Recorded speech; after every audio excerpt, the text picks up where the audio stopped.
Badan Narkotika Nasional Provinsi Sumatera Selatan memusnahkan 79 kg sabu-sabu. Barang haram yang disita dari tersangka HDS pada 28 Oktober lalu dimusnahkan dengan cara dimasukkan ke dalam tong dan dilarutkan dengan campuran air serta deterjen kemudian diaduk. Kepala BNNP Sumsel Brigjen Pol John Turman Panjaitan mengatakan, setelah menerima pelimpahan barang bukti dan kedua tersangka hasil ungkap kasus dari Lanal Palembang, pihaknya melanjutkan penyelidikan untuk menerima pemasok dan calon penerima barang tersebut.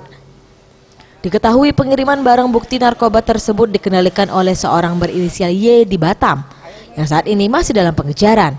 Begitu juga dengan calon penerima barang tersebut dari kedua tersangka pelaku. Yang jelas adalah Y, dia adalah pengendali yang saat ini ada di Batam. Namun demikian siapa sosok Y ini adalah merupakan bahan penyelidikan kita dan pengembangan kita. Artinya masih terus dikejar ya? Masih berupaya semaksimal mungkin siapa sebenarnya sosok Y yang mengendalikan DS dan H ini. Sementara itu Komandan Lanal Palembang Letkol Laut Saryanto mengatakan pihaknya akan terus bersinergi dengan jajaran BNNP Sumatera Selatan dan Polda Sumatera Selatan untuk mengamankan wilayah perairan Sumatera Selatan dari peredaran gelap narkoba.